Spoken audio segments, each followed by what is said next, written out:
Hello students, today we study about proteins. Proteins are one of the biomolecule. Proteins is also called as the building muscles. Proteins म्हणजेच प्रथिने हे काय आहेत? Building muscles असंही म्हटलं जातं. यासाठी आवश्यक असणारं फूड कॉन्स्टिट्युएंट किंवा न्यूट्रियंट हे कोणतं आहेत? प्रोटीन्स किंवा प्रथिने. मग प्रोटीन्स हे सुद्धा काय एक प्रकारचं बायोमॉलिक्यूल आहे. Protein are the fundamental structural material of animal bodies.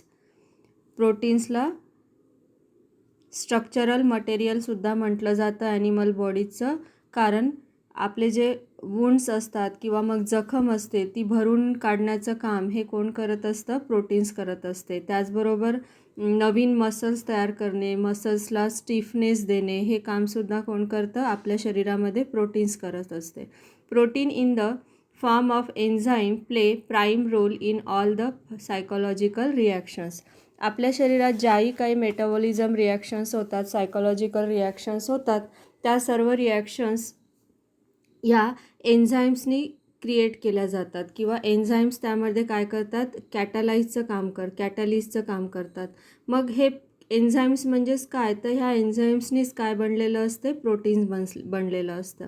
The name protein is derived from Greek word proteios which means primary or of prime importance.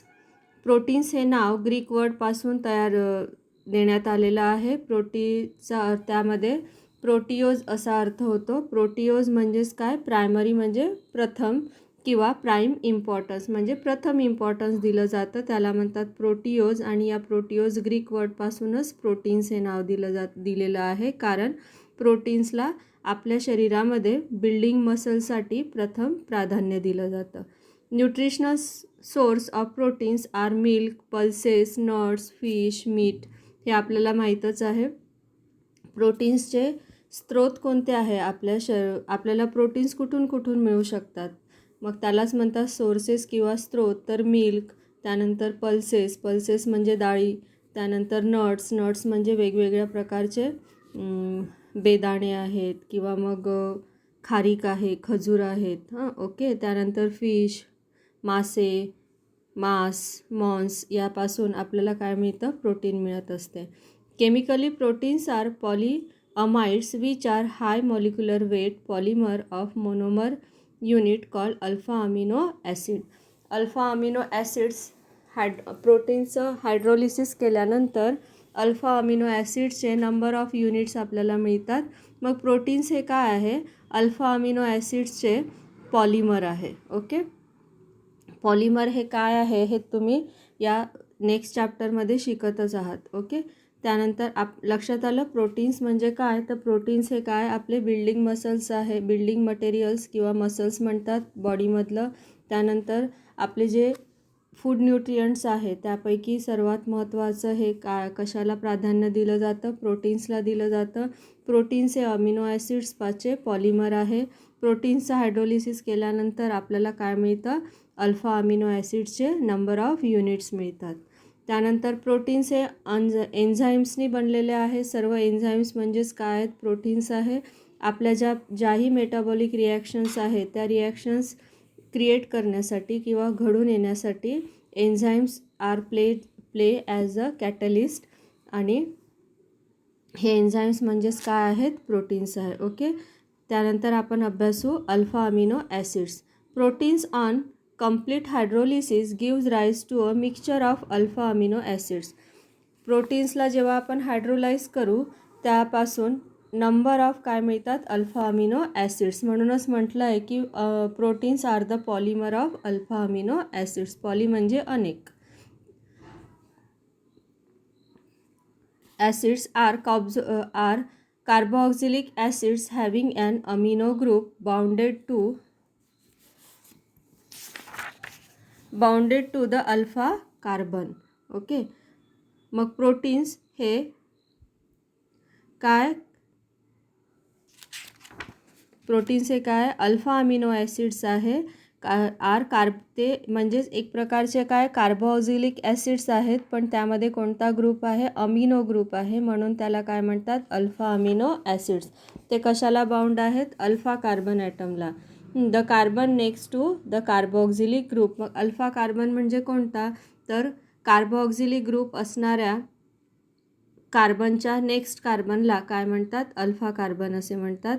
Amino ॲसिडचं structure दिलेलं आहे पेज नंबर 308वर, फिगर नंबर 14.14 बघा. त्यामध्ये तुम्हाला amino ॲसिडचं structure दिसून येणार. हे बघा, हे आहे अमिनो ॲसिडचं स्ट्रक्चर. ओके, त्यामध्ये बघा अल्फा अमिनो ॲसिड दिलेला आहे. Alpha carbon in all the alpha amino acid except glycine is a chiral. Chiral म्हणजे काय हे तुम्हाला आधीच्या व्हिडिओमध्ये सांगितलेलं आहे. कायराल कार्बन म्हणजे काय होतं, ज्या कार्बनच्या चारही व्हॅलन्सी वेगवेगळ्या मॉलिक्युल्सनी किंवा वेगवेगळ्या ॲटम्सनी जॉईन झालेल्या असतात, बाउंड झालेल्या असतात, त्या कार्बनला काय म्हणतात, कायराल कार्बन ॲटम. इथे बघा या 14.14 फिगरमध्ये एल अमिनो ॲसिड जिथे लिहिलेलं आहे त्याच्यावरती बघा सेंटरमध्ये कार्बन आहे आणि त्याच्या चारही व्हॅलन्सी कशाकशाने बाउंड झालेल्या आहे. एक झालेली आहे हायड्रोजननी, दुसरी आहे कार्बोक्सिलिक ग्रुप अटॅच आहे, तिसऱ्या व्हॅलन्सीला अमिनो ग्रुप आहे आणि नंतर आहे आर. ओके, मग हा आर काय आहे, तर इथून दुसरे कार्बन काय होतात, जॉईन होतात आणि पॉलिमर फॉर्म होतो. मग ह्या कार्बनला काय म्हणू आपण, याच्या चारही व्हॅलन्सी कशा बाउंड झालेल्या आहे, वेगवेगळ्या मॉलिक्युल्सनी, म्हणून याला कोणतं म्हटलेलं आहे, कायराल कार्बन असं म्हटलेलं आहे. Okay, it is found that the alpha carbon in alpha amino acids obtain by hydrolysis of proteins has L configuration. मग अल्फा कार्बन जो आहे अमिनो ॲसिडमधला तो काय आहे, एल कॉन्फिगरेशन आहे. एल म्हणजे laevorotatory. Okay, the L alpha amino acids are represented by the Fischer projection formula. Figure number 14.14 मध्ये दिल्याप्रमाणे अल्फा कार्बन बघा इथे दाखवलेला आहे CH2COOH NH2. Alpha carbon chiral. The symbol R in the structure of alpha amino acid represents side chain and may contain additional functional group. जे मी आत्ताच सांगितलं की R हे लेटर काय डिनोट करतं, साईड चेन डिनोट करते किंवा त्यावर काय असणार, एखादा ॲडिशनल फंक्शनल ग्रुप राहू शकतो. If R contains a carboxylic group, the amino acid is acidic amino acid. जर या आरला कार्बोक्सिलिक ग्रुप COOH ग्रुप असेल तर त्याला काय म्हणतात, acidic amino acid. If R contains an amino primary, secondary और tertiary group, it is called the basic amino acid. मग या अल्फा कार्बन ॲटमला किंवा ह्या आरच्या ठिकाणी समजा प्रायमरी, सेकंडरी किंवा टर्शरी अमिनो असेल, ग्रुप असेल जॉईन, तर त्याला म्हणतात basic amino acid. The other amino acids having neutral or no functional group in R are called neutral amino acid. मग ज्या अमिनो ॲसिड्समध्ये आरच्या ठिकाणी एखादा दुसरा फंक्शनल ग्रुप नसेल, तिथून साईड चेन सुरुवात होत असेल, तर त्याला काय म्हणतात, न्यूट्रल अमिनो ॲसिड्स. लक्षात आलं, 3 प्रकारचे अमिनो ॲसिड्स एक्सप्लेन केलेले आहे. कशावरून ठरतात, आर म्हणजे काय, इथे ॲडिशनल फंक्शनल ग्रुप जॉईन असेल. मग तो ॲडिशनल फंक्शनल ग्रुप कोणता असेल, समजा कार्बोक्सिलिक ग्रुप असेल तर तेव्हा त्या अमिनो ॲसिडला काय म्हणतात, ॲसिडिक अमिनो ॲसिड. आणि if there is instead of carboxylic group there attach a primary, secondary or tertiary group of amino group in the place of R, it is called as the basic amino acid. Okay, आणि समजा त्या आरच्या ठिकाणी additional functional group नसेल पण तिथूनच side chain तयार होत असेल तर त्याला म्हणतात neutral amino acid. Alpha amino acids have tribal names and are generally represented by the 3-letter symbol or sometimes by 1-letter symbol. Alpha amino ॲसिडचे ट्रायबल नेम काय आहे, जनरली रिप्रेझेंट कशाने करतात, 3 लेटर्सनी करतात किंवा कधी कधी ते 1 लेटरनी सुद्धा रिप्रेझेंट केल्या जातं. मग टेबल नंबर 14.1 दिलेला आहे. टेबल नंबर 14.1 पेज नंबर 308वर पुस्तक घेऊन अभ्यास करायचा आहे. हा व्हिडिओ बघायचा आहे. बघा, न्यूट्रल अल्फा अमिनो ॲसिड्स दिलेले आहे. नेम आहे ग्लायसिन. इथे आर आहे म्हणजेच ॲडिशनल फंक्शनल ग्रुप कोणता आहे, हायड्रोजन आहे. मग 3 लेटर सिम्बॉल काय आहे, ग्लाय, GLY, आणि 1 लेटर काय आहे, फक्त G केलेलं आहे. त्यानंतर सेकंड आहे ॲलेनिन नावाचं प्रोटीन किंवा अमिनो ॲसिड. तिथे CH3 ग्रुप आहे, मिथाईल ग्रुप आहे, त्याला म्हटलेला ALA, आणि 3 लेटरमध्ये ALA आणि 1 लेटरमध्ये A. अशा प्रकारे जवळजवळ 20 अमिनो ॲसिड, ॲसिडिक आणि बेसिक दोन्ही याचे structures, molecular formula, 3 letter symbol आणि 1 लेटर सिम्बॉल हा टेबल नंबर 14.1 पेज नंबर 308वर दिलेला आहे. ते तुम्हाला पुस्तकामधूनच अभ्यास करायचा आहे.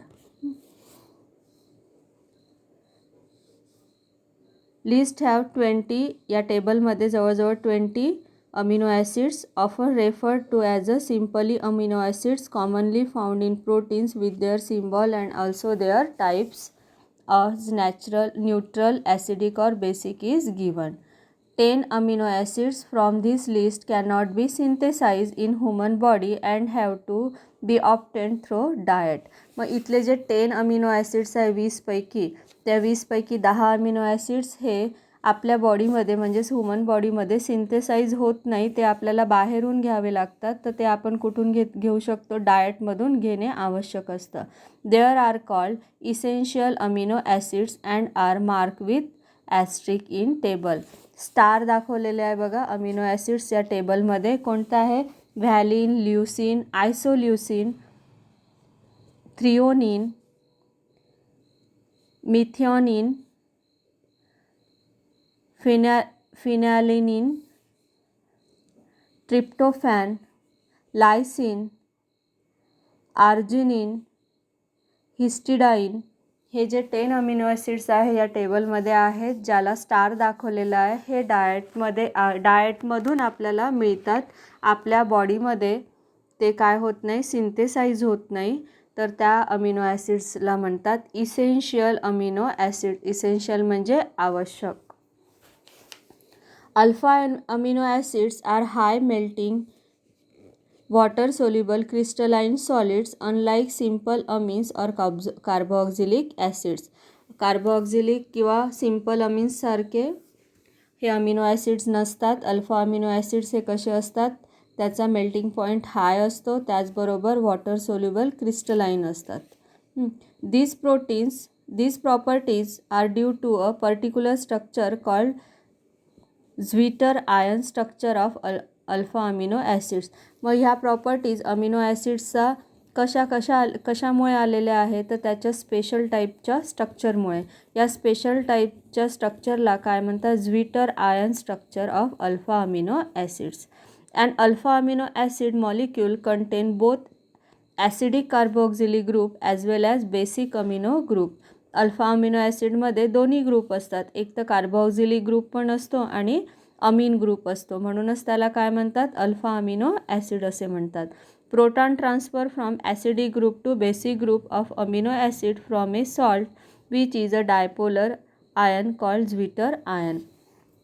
प्रोटॉन ट्रान्सफर कुठे होतो, हायड्रोलिसिसच्या वेळेस ॲसिडिक ग्रुपपासून बेसिक ग्रुपकडे होतो आणि म्हणूनच याला काय म्हणतात, झ्विटर आयन असे म्हणतात. Amino acid can exist in different forms depending upon the pH of the aqueous solution in which it is dissolved. Amino acids वेगवेगळ्या फॉर्म्समध्ये एक्झिस्ट इन डिफरंट फॉर्म्समध्ये दिसून येतात. आपल्याला कशावर डिपेंड राहील, ते ज्या ॲक्वियस सोल्युशनमध्ये ते डिझॉल्व्ह होणार त्याचं pH कसं आहे यावरून अमिनो ॲसिड्स आपल्याला वेगवेगळ्या प्रकारचे लक्षात येतात.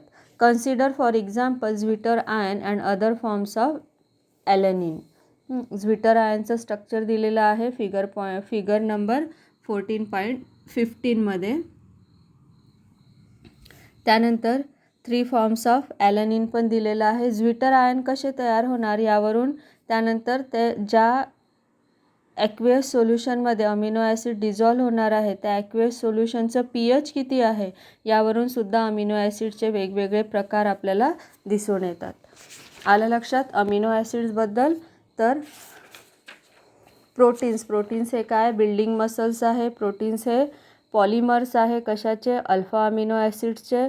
कारण प्रोटीन्सचा हायड्रोलिसिस झाल्यानंतर number of alpha amino acids मिळतात. अल्फा अमिनो ॲसिड्समध्ये कोणतं असतं, कार्बोक्सिलिक ग्रुप पण असतो आणि अमिनो ग्रुप पण असतो. आपल्या शरीरामध्ये जवळजवळ 20 अमिनो ॲसिड्स आवश्यक असतात.